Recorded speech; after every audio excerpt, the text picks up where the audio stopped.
Just because you have an opinion, that does not absolve you from critique. And some of you need to get that through your heads. But before I get to that, hey, my name is Frank. Welcome back to my channel where I talk about all things bookish. So today I want to talk about a trend that I have noticed in the online bookish community that I feel deserves to be called out. Before we begin, I am going to be using the word you a lot. Clearly, this falls under the umbrella of if it doesn't apply, let it fly. The people I'm talking about know who they are. Now, it's no secret that white, cisgendered, heterosexual women make up the majority of modern readership. And I will always applaud people who choose to spend their time reading books, regardless of what those books may be. With that being said, not everything is about you. Before I continue, I'm going to let you know I am a non binary trans man. I use he, him pronouns, and I have been out as bisexual since I was 13 years old. I am in my 30s now. So, those are my qualifications to speak on the queer experience. Not that it is a monolith, and I recognize that. It is just to say that I've been a queer person my whole life. Now, if you have been on Book Talk over the last week, then you have probably seen this video. I'm going to go ahead and play it for you in a second, but before I do, I just want to say that while this particular creator tried and failed to center herself in a queer story, this issue is not exclusive to this particular creator. This is something that I have seen cropping up a lot as someone who consumes a lot of queer media. So if you haven't seen the video, here you go. Here's a bunch of books I don't recommend, and why.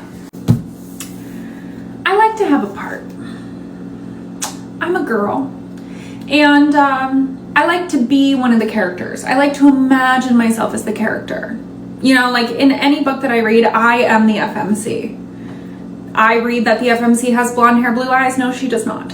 She actually happens to look just like me. Anyway, I didn't have a part in this, and I found both characters to be absolutely insufferable.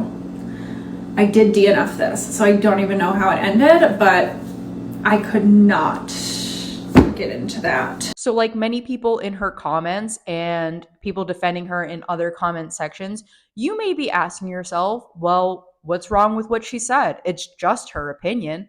The issue is that her opinion is homophobic. That's the problem. That's the issue.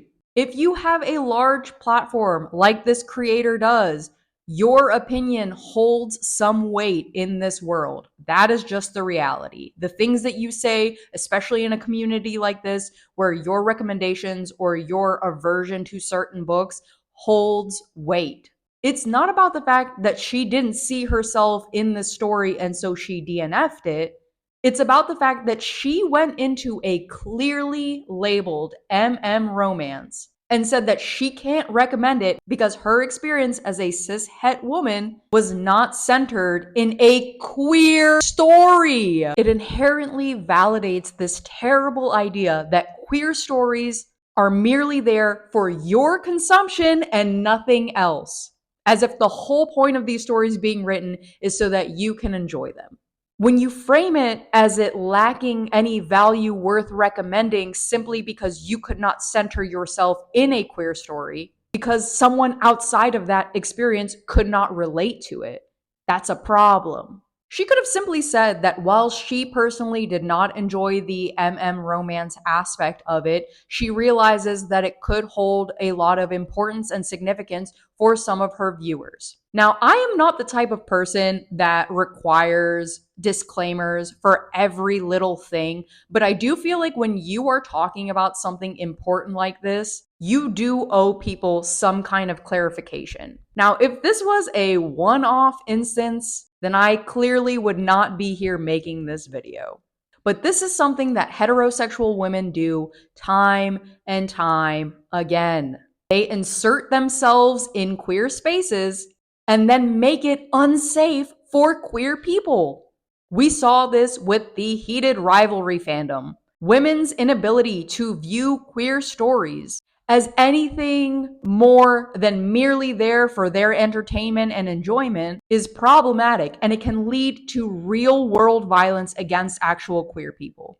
We saw this when a heated rivalry fan approached a gay man in a club and asked him if she could record him kissing another man for her entertainment. We saw this again with the heated rivalry fandom when heated rivalry fans harassed the only openly gay actor from the show. We saw this again with heated rivalry fans where women kicked out a gay man from a viewing party because they felt unsafe that he was there to watch a gay show about gay people. We also saw this in the comment sections that were critiquing these events where women were inserting themselves and saying, we made this popular. If it wasn't for us, then nobody would care. You should be thanking us.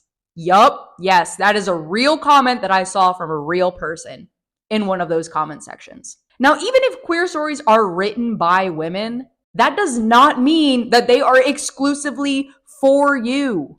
Nor does it mean that queer people should be grateful that you deigned to give it 5 minutes of your attention. You get to come in and kiki and haha while queer people bear the brunt of the real world violence when people reject these stories. If you feel the need to tell people that something is not worth reading, in your opinion, because your experience was not being centered, then your opinion is dog shit and should be called out.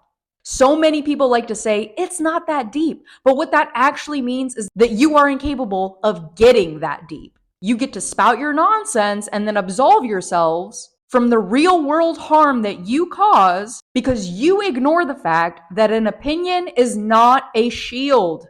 Anyone and everyone can have an opinion, and other people can critique that opinion. That's how that works.